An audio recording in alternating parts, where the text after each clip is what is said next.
বিভিন্ন করে আমি সচিব হই এবং রাষ্ট্রদূত ছিলাম কয়েকটি দেশে। আমাকে 2017 সালের ইলেকশনের আগে আমি এয়ারপোর্ট যাচ্ছিলাম আমার মেয়েকে আনার জন্য। আমাকে 8-10 জন লোক বহুদিন ধরে ফলো করছিল। আমার গাড়ি ভেঙে আমাকে নিয়ে জোর করে 2টা পিস্তল থেকে আমাকে নিয়ে গেছে এবং আমাকে আয়না করে নিয়ে এসে এখানে রেখেছে। আমি যেহেতু সেনাবাহিনীর অফিসার এবং এই ঢাকারই অফিসার, আমি ঢাকা সেনাবাসী ছিলাম, আমি জানতাম কোথায় আমাকে রাখা হচ্ছে এবং সেইখানে প্রচণ্ড নির্যাতন করা হতো লোকদেরকে।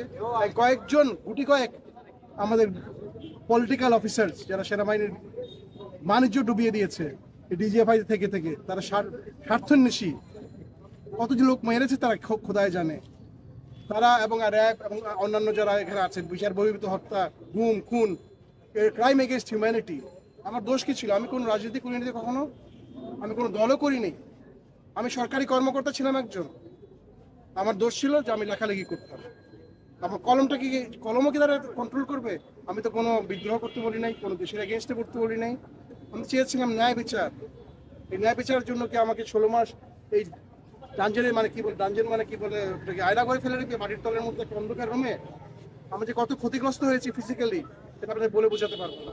একবারে শেষ এটা বলবেন, সবার মুক্তি চাই, যারা এগুলো করেছে তাদের বিচার চাই। এরা পুরো জাতির, সেনাবাহিনীর সবার জন্য একটা কলঙ্ক। এরা কি কোনোদিনই এদেরকে ছাড়া হবে না, এটাই আমার দাবি। এবং আজকে আমরা বসে আছি, তারা আমাদের মুক্তি দিবে, আমাদের সামনে আনবে, আমাদেরকে রাস্তার যে চোখ বন্ধে ফেলে দিবে যেরকম আমাকে ফেলেছিল সেরকম হবে না। জনতার সামনে তারা মুক্তি দিবে সবাইকে।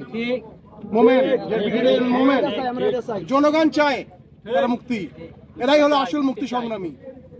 আসসালামু আলাইকুম। আমাকে গুম করে রাখা হয় এখানে, জায়গাটা খুবই কাছে। ওখানে এটা জয়েন্ট ইন্টিগ্রেশন সেল বলে, জয়েন্ট ইন্টিগ্রেশন সেল, ওইটাকে ডেভেলপ করে তারা আয়নাঘর বানানো হয়। প্রচুর লোক ওখানে আটকানো আছে, মানবতা জীবনযাপন করতে, কান্নাকাটি করতে, বিশ্রী এক অবস্থা। দীর্ঘদিন ধরে কানে রাতে ঘুমাইতে পারে না, টর্চার নির্যাতন চলতেছে, মুখ বন্ধ। এটা তো একটা স্বাধীন দেশে হইতে পারে না।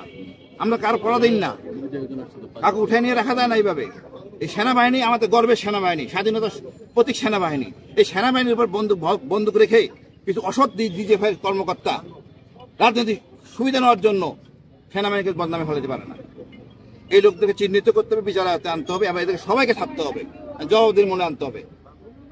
আমরা চাই ন্যায় বিচার, শান্তি শৃঙ্খলা। সেনাবাহিনী গর্বের সেনাবাহিনী থাকবে। সেনাপ্রধানের নিরপেক্ষতার জন্য তার অগ্রণী ভূমিকা থাকা দরকার আছে। তার ভূমিকা হলো এটাই যে সে কারণ ছাড়া অতি দ্রুত ছেড়ে দিবে, আর আমাদের কাছে দিবে। ওই রাস্তা নিয়ে ফেলাই দিবে, চোখ বেঁধে, এটা হবে না। এইসব গল্প বন্ধ, 6-9 হবে না। এইখানে আমাদের দিতে হবে, আমরা এখানে যাবো না। আমরাও সেনাবাহিনী অফিসার, অনেক সেনাবাহিনী অফিসার আছে, এর সবাই সেনাবাহিনী সদস্য, এদেশের সন্তান। কিছু অল্প কয়েকজন ডিজিএফআই সদস্যের জন্য আমরা হইতে পারি না। ডিজিএফআই দেশ চালায় না।